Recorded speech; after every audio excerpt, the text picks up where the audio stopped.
Details have recently come to light in the wake of tomorrow's end of the Mayan calendar. Many of us may scoff at such predictions, with countless people tempting fate with end-of-the-world parties scheduled for later this evening. But there are those who can't help but feel that there is something up. Something in our bones, in our lizard brains, tell us that this and other past predictions are not just the stuff of late-night fodder. Well, now comes startling proof that apocalyptic predictions are no joke. Take Y2K. That was supposed to be the downfall of civilization, and then nothing. Not even a blip. Right? Wrong. It turns out that it was one massive blip.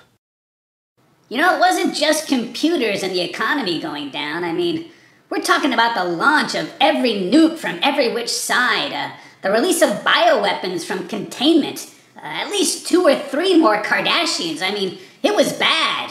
I mean, whoa, yeah, it was bad. I mean, we're glad it didn't happen. We don't know why it didn't happen. I mean, we didn't do it. It wasn't us. He's right. It wasn't them. It was us. Black Isle Studios stopped Y2K. I know. Hard to believe, but it's true. We couldn't put it on the internet if it wasn't. So how did the computer geeks stop the end of the world? Well, the physics behind it is very complicated. Almost unbelievable. Essentially, they created a virtual apocalypse to replace the real one. And now with the Mayan apocalypse upon us, Black Isle is back again working on the solution. This Mayan one has been tough. A lot trickier than we had anticipated.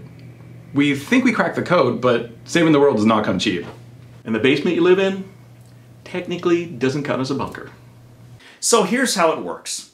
For the measly cost that you see on the screen, the cost of a few slices of pizza, or a Hobbit action figure, you can save the world.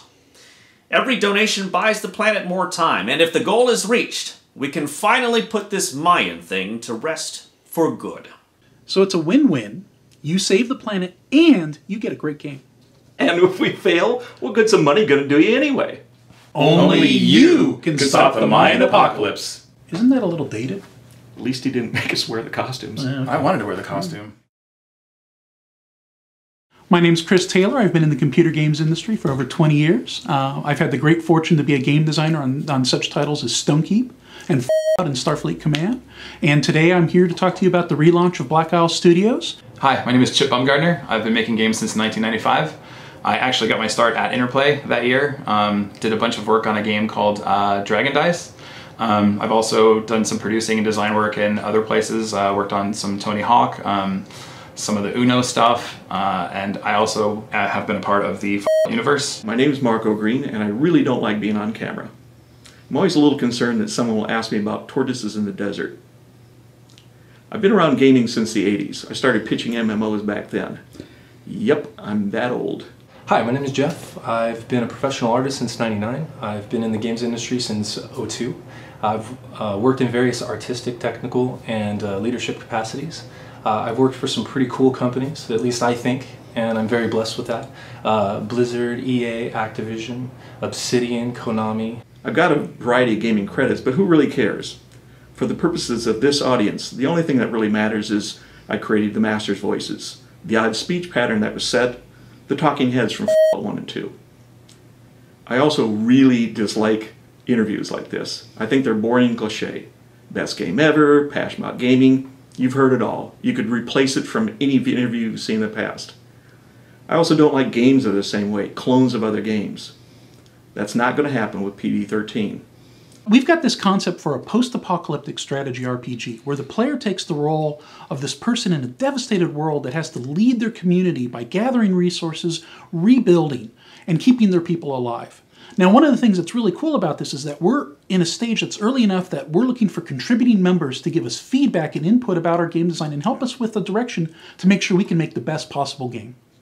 And what we'd like to do is remove all the bureaucrats that are in between the decisions and the actual game content, and create something truly unique, yet that feels familiar and nostalgic to an audience such as yourselves.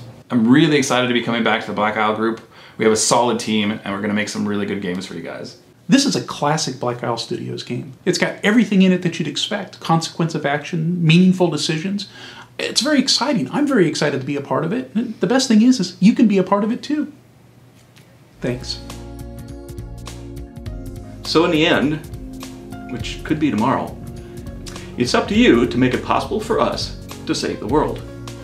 We're in our bunker with all the Twinkies we can eat, so we're fine either way. And if we can get our hands on Twinkies, we can do anything. So not only will you be saving your own ass, but you're gonna get a great quality game in the tradition of What was that? Yeah, we can't use that word. What the fuck? Wait, I can say fuck, but I can't say fuck. Exactly. But we here at Black Isle are confident we can thwart yet another apocalypse. But just in case, I'm gonna go out and have sex tonight.